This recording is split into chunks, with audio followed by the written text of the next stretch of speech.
So I'm here with Georgetown K-8 media specialist, Miss Lily Morgan. Miss Lily is about to answer some questions for me.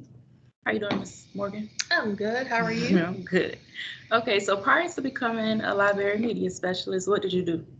I was a media clerk for half a year, and then before that, I was a family engagement facilitator for Title One. Gotcha. What inspired you to pursue a degree in school library media? I have always loved reading, and the library was one of my favorite places. The public library, the school library, that sort of thing.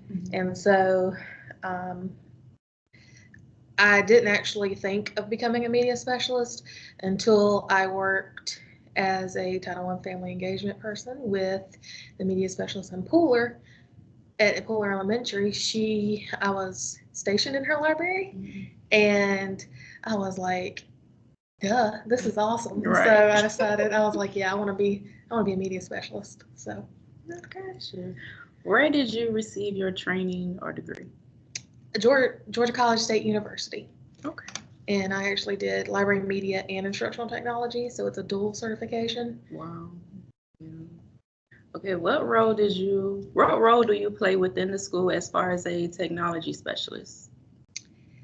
As far as the technology goes, a lot of it is technology management more than instructional technology and teaching. So it's a lot of the Chromebook, like managing, checking in and out and inventory. It's a lot of putting in help desk tickets when something's broken, getting called anytime something's broken or anytime something's not working. Everybody's in a panic and they always call me. So Right. As far as reading for pleasure, what genre do you enjoy?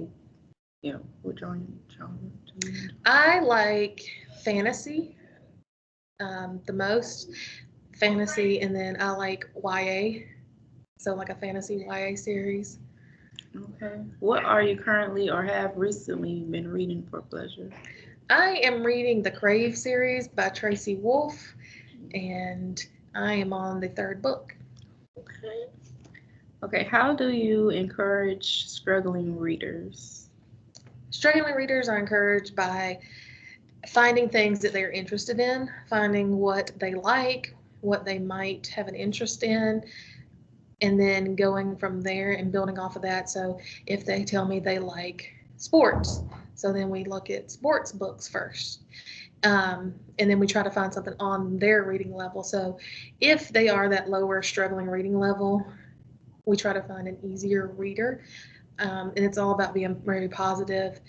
I ended up I'm working on changing the way all of our books are broken down on their reading levels to make it easier for them to find books, and not being a negative but being a positive.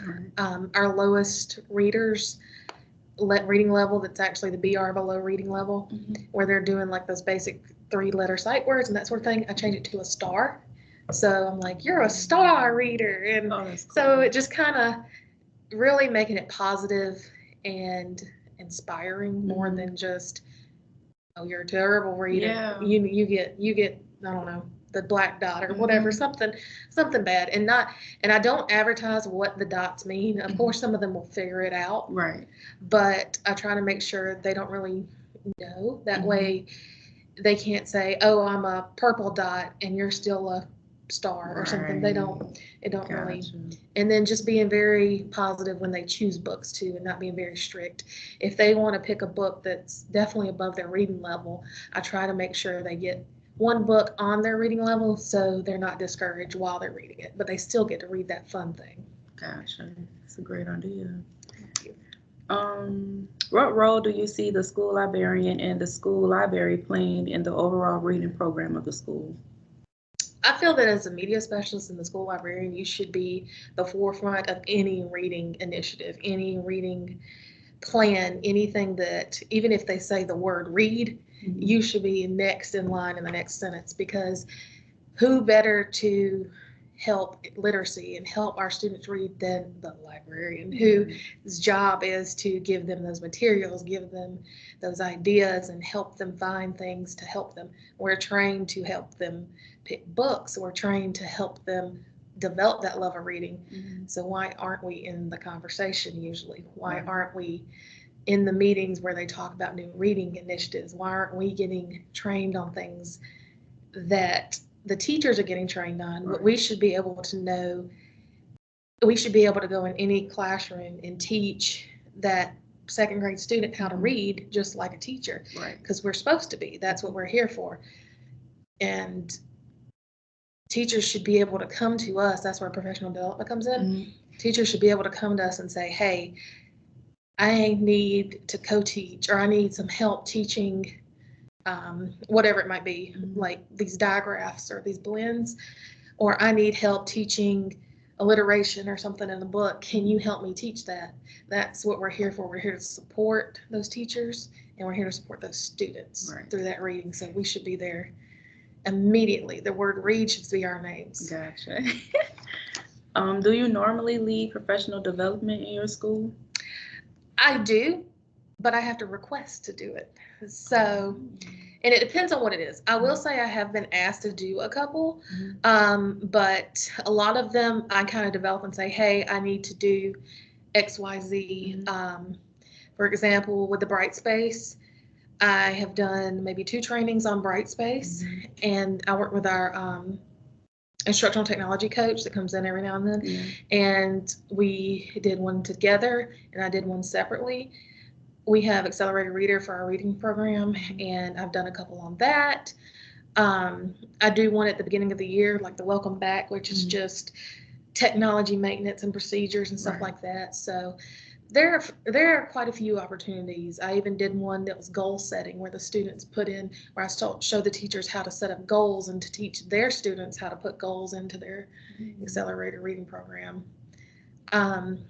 I even did one, and I also think, as being a person who was a classified staff member, like a parapro, that sort of thing, I feel like we don't include them enough in professional development. So one of the things I was able to do at the beginning of the year was have a little professional development for our classified staff and our parapros, and they're hands-on with our students. So who better to know how to do stuff than them? So that's true.